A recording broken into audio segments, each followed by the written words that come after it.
Welcome back. Now, you know, Adam, Final Fantasy VIII's been out in Japan for a while, sold like 2 million copies the first weekend, and it's coming to the States soon. So here's our preview of Square's Final Fantasy VIII. For those who've just emerged from under a rock, take note, Final Fantasy VIII is coming. The game from Squaresoft that sold over 3 million copies in Japan will soon be hitting U.S. shores. Final Fantasy VIII's storyline involves students at a military academy who are brought into an elite combat unit set to capture the Galbadian President Daring, who has aligned himself with a powerful sorceress. While the teen beat elements may seem off-putting to some, the story does take on epic qualities.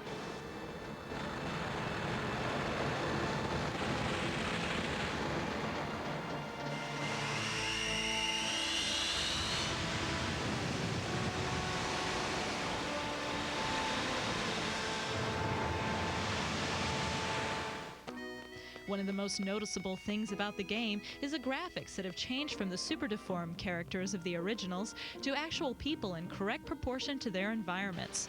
Full motion video segments are well integrated with gameplay to give a seamless playing experience. Of note, in changes to gameplay, is the manner of acquiring money that has changed from just defeating monsters to completing missions and receiving compensation. Get ready for Final Fantasy VIII this fall. We'll definitely keep watching for more of Final Fantasy VIII. So, Adam, what's in today's Game Gear? Well, Dave Salvatore's back with a couple of USB devices that can ease some of that PC gaming pain.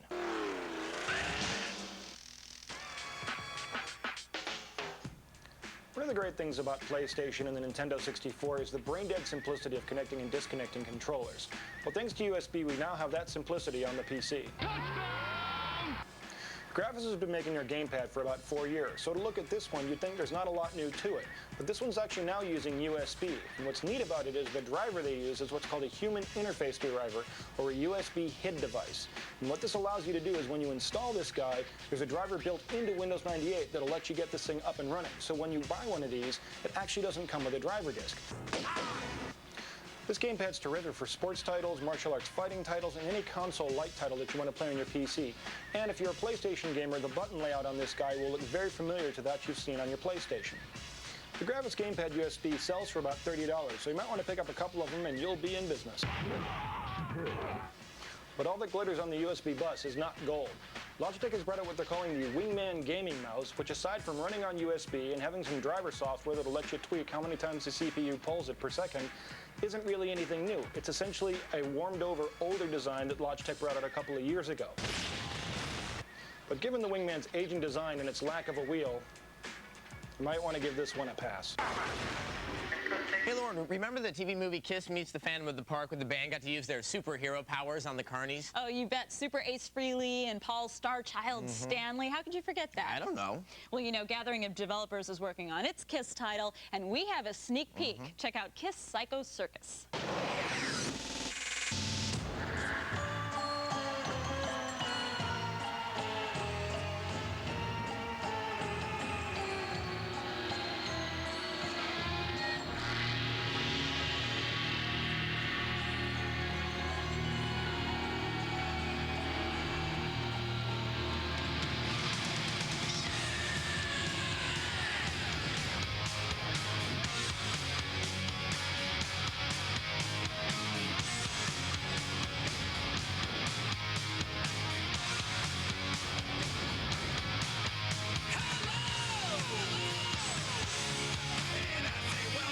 The show.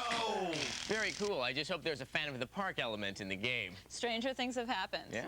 Now, puzzle games can be really addictive, but they can also be very frustrating. Now, in the spirit of Commandos and Lemmings, Gruntz from Monolith Productions is a game that is sure to be challenging. So here are a few cheats for Gruntz. To activate cheats for Monolith's puzzle game Gruntz, press enter and type in one of the following codes. Want to skip to the Honey, I Shrunk the Kids level? Type in MP, make me some pie.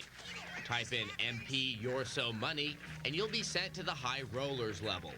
Can't get by the enemy Grunts? Type in MP cloaking device, and the Invisible Man will have nothing on you.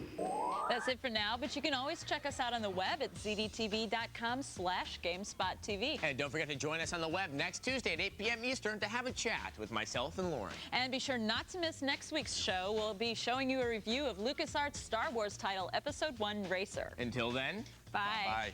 bye.